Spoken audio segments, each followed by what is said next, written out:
The Call of Duty World Championships just took place, and man, what a great event. That event, one of the best events I think I've ever seen. Optic pull away with the W. Fred's a beast. I just want to say that. Fred, I think, is the best player on the team. I think he's filling the role, that Scump role, very, very good. And I think he's their next guy. He's the next king of this league. And I think they got to push that more with him. And I think he can do it. Very happy for the rest of the guys. Shotzi, Dashy, they needed this one. I think a guy like Karma for that team helped them so much. Karma helped them so much because when it was just Scump and those guys, I think Scump isn't the most serious player. I mean like that, when you go back to old Scump teams, he had Crimson, he had Karma, and I think Crimson and Karma did a great job of locking everybody in and making sure they were ready to go out there and play the best Call of Duty they can. We're most prepared for a tournament. Scump, this not necessarily wasn't like that. Scump was more of a, I want to have fun during scrimming. I want to F around a little bit. And I think he's 100% allowed to do that. He's Scump, he's bigger than the sport itself, right? So I think he had the right to do it, and plus he was in the biggest brand, the biggest team at the time. He was able to do it. I think when Shotzi and Dashy came in, they also thought the culture on the team was we're just going to have as much fun as we can. And I don't think the culture was built in a way for them to lock in. And I think that hurt Shotzi and Dashy a lot. And that's why I think Karma came in, made sure they were locked in 100,000,000% for this tournament. And I think that's what ultimately led to this win. It was huge for Dashy and Shotzi. I think Dashy probably would have been let go if they didn't win this. I think it was time. It was just a long time of him being on this team and not succeeding at the biggest tournament of them all. And me personally, I was calling for it, the release, because Dashy really to me wasn't at any point like the best player in the game. One time, and that was after the first event, Black Ops 4. That was the only time I was like, that's the best player in the game. And I haven't seen that.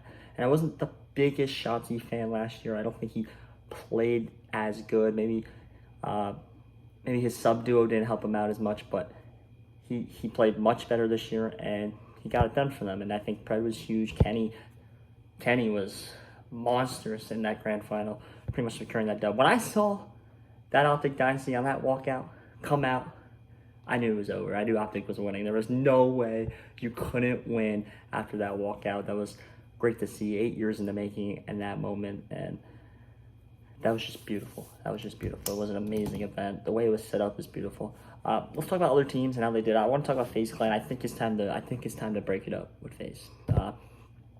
You gave this three-person run a lot of time between Celium, Abizi, Simp. You gave it a lot of time, a lot of years. I just don't think Celium's the player we think he is. And I think it's time to step away. It's been a multitude of years now where you just come up to disappointment after disappointment. It's like their second place merchant is the joke. I know a lot of people said that, but I think Simp and Abizi can still work. We've seen them two just work before. It was 2019, the United team with Kleisner and them. The twins, I think, were on that team too. We've seen that work, and I think Celium is such a unique player that I think it's just not gelling anymore. I just don't think. I've heard there was little issues internally. I don't know what they're doing for the Esports World Cup now.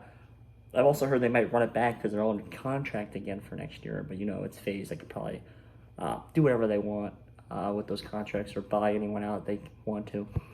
But I do think it's time to split that trio up, because name me one good Celium team outside the World Championship team with our cities.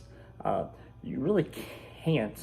One that is top tier. You really can't, because even his first year when he was on that Zuma team and Faze, they were not good. It was Zuma, they had Asim. That team was not good, and they didn't even make the Pro League that one year.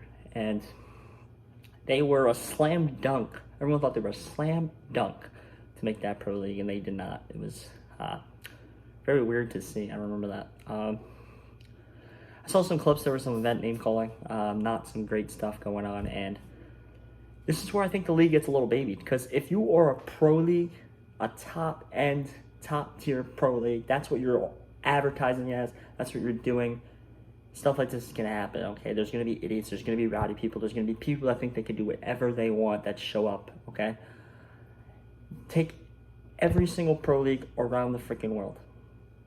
name calling, slurs like that, it happens. It just does. It just comes with the league. It comes with the job. And I think if you want to make this as big of a pro league as you're saying, that part's going to come. It's either you're a pro league or you're a community event. If you're a COD community event, then I could see where that can't happen, right? But if you're a pro league and you're inviting people that have never seen it before, you're inviting people to drink, you're going to get rowdy, stupid people that think that is okay. That's just the way life is. It's the way pro leagues are, and I'm not saying it's right, but I think it's just gonna ultimately happen. Great setup. It was a great setup for the event. Just a monster setup. The way what COD missed. I think this is where CWL outshined the CDL is the way.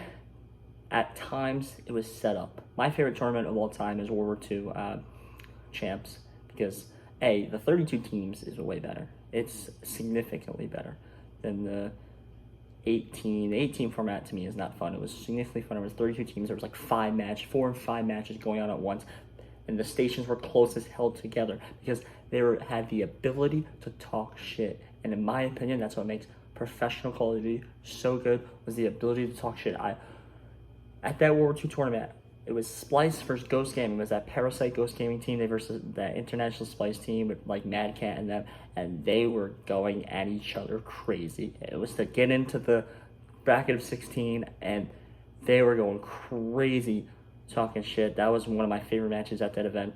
That was fun to watch, and that's the reason why I kept watching. And I think when we got to the CDL era, we missed the trash talking so much, and I can understand why they maybe want to get that out of the game, but that trash talking is what expands the game. It's what grows the game. It's what brought people like me to watch the game. They need more of it, and I think the way that the stage was set up this time out and the last major out allowed for a lot of trash talking, and I think we need that. It's a must going forward for all COD events, in my opinion, and that's why they better adapt that more the next coming year.